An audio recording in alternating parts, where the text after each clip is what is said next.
And just like that, the latest addition to the Sex and the City universe has come to a close, at least for season 1, and there is a lot to unpack here. From the Peloton scandal to Samantha's absence, there have been some huge changes to the iconic friend group's lives as they step into their 50s. I've got a lot of thoughts about that stuff too, but what really stuck out to me the most as a marketer was Carrie's career choices. In case you're new here, hello, I'm Latasha. I've spent many years working as a social media marketer at agencies, in-house roles, and now as an entrepreneur. And I have to be honest, problematic as it may have been, I was obsessed with Sex and the City. I would rent the DVDs from Blockbuster back when I was in high school, and as a creative person and a writer, Carrie and her little laptop really inspired me as a younger woman. Of course, I knew none of it made sense financially, but I loved how she owned her truth and told stories and built this brand for herself that just felt really authentic. One of my friends once called me the, and I quote, hipster Carrie Bradshaw because I had a blog back before it was cool, which I'm not really sure that I agree with, but comment down below which of the ladies you most identify with, and let's get into the video. Oh, and PS, if you're not caught up in the series, you might want to come back later since this analysis will inevitably have spoilers. So today, I am sad to say that we will be using Carrie Bradshaw as a case study for what not to do when creating a personal brand on social media. My first takeaway is this: don't force yourself to use platforms that you hate. Carrie, Charlotte, and Miranda all voice how much they dislike Instagram within the first few scenes of the show, but Carrie feels an immense pressure to still be on it. Here's the thing. Even if a platform is getting a lot of attention, you are not obligated to be on it. If Carrie really feels Instagram would be a benefit to her personal brand and her career, she should really try shaking up the content that she's creating if she hates it so much. One thing that hasn't changed about Carrie Preston, née Bradshaw, is her impeccable style. I mean, seriously, these looks. SJP looks fantastic in this show, and I know I'd follow her on Instagram just for her hair and style tips alone. So leaning into her interest in fashion is just one way she could make her Instagram presence a little bit more fun and not feel so much like work. And if she's still not feeling it, it's okay for her to take a break from social media, especially since she's an accomplished author and personality already. Now, besides her beautiful style, we also love Carrie for her words, her wit, her personality. Honestly, our girl needs to be on Twitter. The pressure on Instagram to keep up appearances and fit in maybe with a little bit of a younger crowd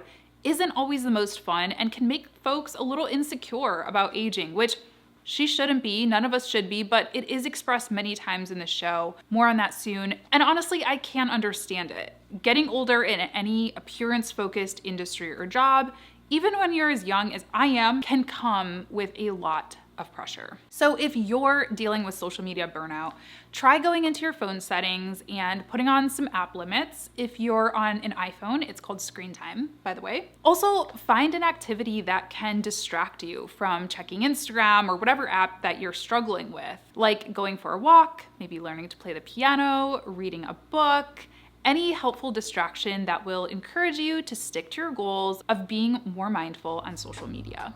Number 2, Carrie and crew constantly repeat that they can't be like they used to, but that's just not true. I'm not saying that you should be completely averse to change or aging, but if you're feeling pressured to change your brand or content because of who you're following, it's time to change your feed to reflect what you really want to see. One of the pressures Carrie deals with is the push to be more explicit on her podcast and social media. Now, Carrie has never been like a prude, but again, she is euphemistic and witty, and I think she's more of a romantic at heart than a super vulgar sex kitten. Not that there's anything wrong with that either, but you've gotta be you. If you're pretending to be something that you're not for the sake of social media and staying current, please resist that pressure. If Carrie delves too much into content that doesn't authentically reflect her brand, she risks alienating an audience that might have grown up with her. Many of her followers are probably also women in their 40s, 50s, and 60s who may be moms, maybe even grandmothers, wives, and may not be into some of the things that were discussed on the podcast. Honestly, I hate the stereotype that only millennials and Gen Z are on social media. There are amazing creators who are in their 50s and beyond, and I know because I follow them. And I don't like that Carrie feels pressured to keep up with younger creators. At one point in the show, she even considers plastic surgery, which, again, no judgment, but I would love to hear more open and honest conversations about the complexity of this stuff. Carrie is the perfect person to be talking about what it's like to be a woman of a certain age in her industry, and she could even be a mentor to younger people who are just starting out as writers or creators. You know, one of the things I loved about Sex and the City as a late teen and 20-something was that it made me look forward to my 30s. Because of these ladies, I never thought of 30 as old or uncool, and just like that, does the same for me now when I think about my 50s. There are plenty of younger women who really value the wisdom and beauty that comes with Carrie's years, as referenced in episode 8 of the show. So for all of you out there who might feel like you're too old for TikTok or don't feel represented by what you see on social media, you don't have to make yourself smaller to be a creator. Fully embrace what makes you stand out and be proud of your life experiences. You never know how many people might connect with the message that you're sharing, and brand consistency will make people feel like they can trust and identify with you. Now, listen, why isn't Carrie hosting her own podcast? So since episode 1, I've been saying that Carrie should definitely have her own podcast.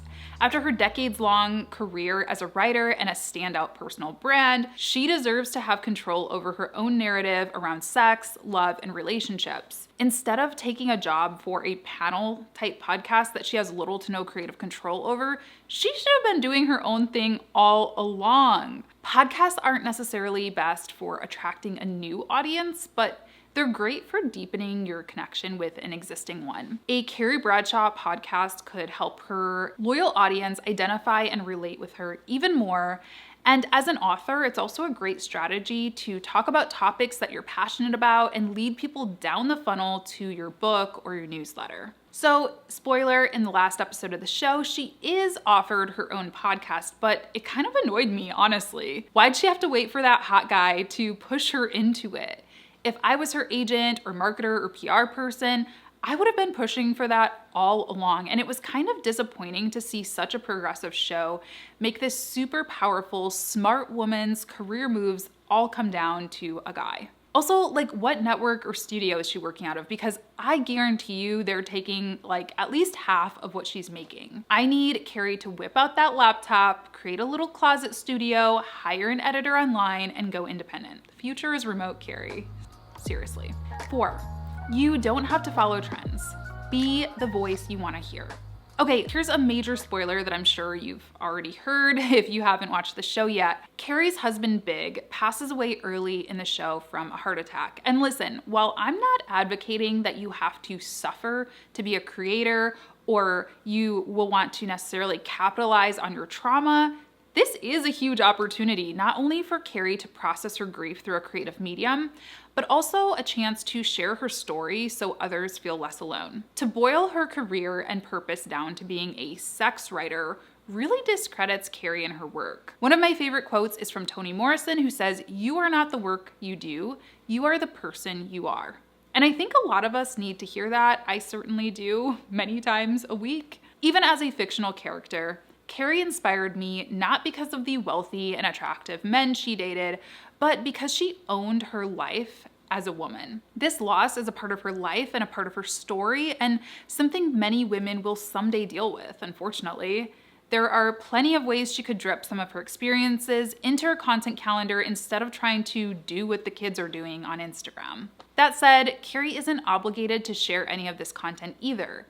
But she is a writer, and it makes me really sad that aside from one episode, really, we just don't see her writing. Personally, when my dad died, I naturally just started writing. It really helped me process, and it might be helpful for Carrie to create a daily routine where she just sets time aside just to write. Staying connected to a craft you love is a healthy coping mechanism, and I feel like Carrie really needs that. Speaking of writing, print isn't dead. So again, Why isn't Carrie writing? We only got to see a few scenes of Carrie at her laptop in the show, and I'm not the only one who's wondered, does Carrie even work anymore? In fact, her reasoning for firing Samantha was that the publishing industry isn't what it used to be. And that might be true, but the written word certainly is not dead. Now that Carrie has more life experience under her belt and has built such an iconic brand, she could definitely build a following as a writer online. If print really is dead or whatever, email newsletters definitely are not, and they're monetizable. I would actually love to see someone like Carrie sharing content over on Substack. If you've never heard of the platform, Substack allows writers to host articles that are searchable and SEO friendly, and they also give readers the option to purchase an additional paid subscription for exclusive content. But Girlfriend is obviously filthy rich now, so I don't even think it's about the money for her. She could just run a free Substack in a similar way that she wrote her dating column back in the day to drum up press for her book and just interact with her readers and build a community. And of course, I loved seeing Carrie writing a much needed book about grief and loss, especially after the major public health crisis that we have all went through and they did address in the show. Many of us lost people through these past few years. And I think her book would actually really meet the moment for a lot of people in our current world's climate. So she did end up getting the words out towards the end of the season, but I was really unhappy with how her publisher pushed her around and encouraged her to make this really generic looking book. Again, we love Carrie because she's funny and witty and had this super hot love story with Big. I want to hear her story in her words, in her style, not in a way that sounds like everything else that's already out there. So those are my thoughts on Carrie's career in And Just Like That. I'd love to hear your opinions on the series. Were you as surprised as I was by Carrie's new gig? What would you want to see her do instead? And are you hoping for season 2? I know a lot of people hated on the show, but I actually really enjoyed it. And my quick non-business hot takes are that I would still marry Harry Goldenblatt, love him.